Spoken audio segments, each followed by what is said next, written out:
Congressman John Larson made headlines last week for accusing his Republican colleagues on the Ways and Means Committee of allowing the president and Elon Musk to make such radical changes. Have a listen. You will do whatever Elon Musk and Donald Trump tell you to do. Where's the independence of the committee? Where's the legislature? We're an equal branch of government. And you start off with a blather, and yet look at the empty seats here. Where's Elon Musk? I'm sure he's a genius and is a very credible person because of the wealth he's accumulated.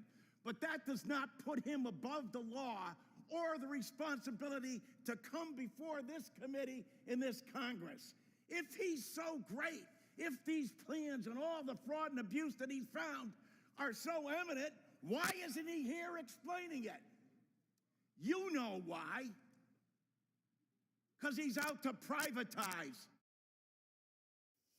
Well, Congressman John Larson joins me now. Congressman, thank you so much for joining us here on the program. I mean, clearly there was a lot of anger there that you were showing. Just talk us through that moment. Look, a little blood pressure, right? Well, yeah, listen, Yalda, I think that in your opening statements as well, there's no question, that Trump is a master of distraction, number one. And so he puts out repeatedly these things that infuriate today's latest Department of Education, et cetera. And everybody, including the media, would be scurrying this way. He cares about one thing. And that's what he's brought Elon Musk for as well. He wants to take that $2 trillion tax cut and make it permanent. It ends and it expires this year in 2025. It's no coincidence that he asked Elon Musk to find $2 trillion. And while Trump continues to say that he's not going to touch Social Security or Medicare, Elon Musk is on Larry Kudlow and every other talk show talking about how it's necessary to privatize these agencies because that's where more than 70% of the budget exists in Medicare, Social Security, and the National Defense Program. And for the United States Congress not to do its job and hold him accountable and bring Elon Musk before us is absurd and beyond recall. And Republicans are going to continue to hear this from every member of Congress. And I hope their colleagues now join us and understand that this is exactly what needs to be done. I mean, there are a number of things there that I'd like to talk about. You talked there about Donald Trump trying to just distract and have everyone focus on one issue and not the real issues. But also, importantly, you talked about the fact that Congress is not stepping up and speaking up, perhaps the way that you did last week. How much damage do you think then that will do in the long run? Because, I mean, we're only 8 weeks in at this point. Well, I hold a lot of frequent town halls, and more than one person stood up, including a Holocaust survivor last year, a Holocaust survivor last night, got up and spoke and said, this is starting to look like Germany in the 30s.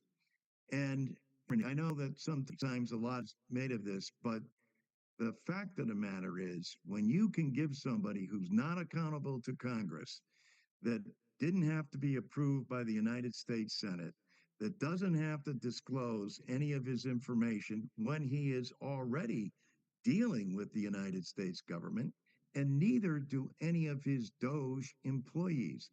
What gives them that right?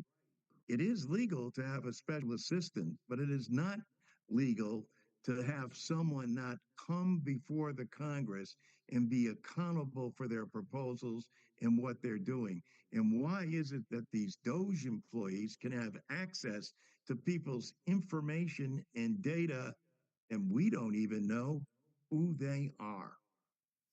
Congressman, we being Congress. Congressman, are you disappointed in the Democrats? I mean, where are they? They seem to be still licking their wounds. Well, I think there's a couple of general theories that exist out there. One of them being They're doing so many things wrong. Give them enough rope to hang themselves. And that's usually a look that can be taken with regard to Congress, which moves slower. Trump and Musk know that they only have about 11 months to get done what they want to do. Their focus is privatization, and they are moving extraordinarily fast, which is why Congress has got to step up. I think all Democrats are on the same page. It's just a question of now bringing clarity to this. And thankfully, for the media and these moments, now the citizens are beginning to step in and start to clamor for this. That's what will ultimately wake up the Congress, especially the majority in the House and the Senate. Congressman, I also wanted to get your reaction to reports that have come in today that Elon Musk paid or donated to the campaigns of certain members of Congress up to $6,500 or so. Those members of Congress that have showed support for impeaching judges. That's just the beginning. I think Elon Musk is fascinated with his new power. I think he's fascinated with this authority that he has and the fact that he's unaccountable. The truth of the matter is that he needs to be brought before us. It's also, he has now figured out that he's going to not only influence Congress, but boards of education, local town councils and mayors and state legislative bodies, because he sees this as a path forward. It started with the $250 million that he gave Donald Trump, but he's also fascinated with this new power that he has. For him to appear with chainsaws on TV is disgusting because he feels like he doesn't have to be accountable or come before this democracy. That's why I think people should be very concerned. It's the threat to our very democracy. Nobody, I'm sure that he's a genius. I'm sure that he's a very bright and capable person, but he's not above the law. And he's not above answering to the American people. Our preamble starts off to the Constitution with "we the people," and we the people demand that he come forward and give us the answers. Congressman, really great to talk to you. Thank you so much for joining us here on the program. Thank you, Yalda.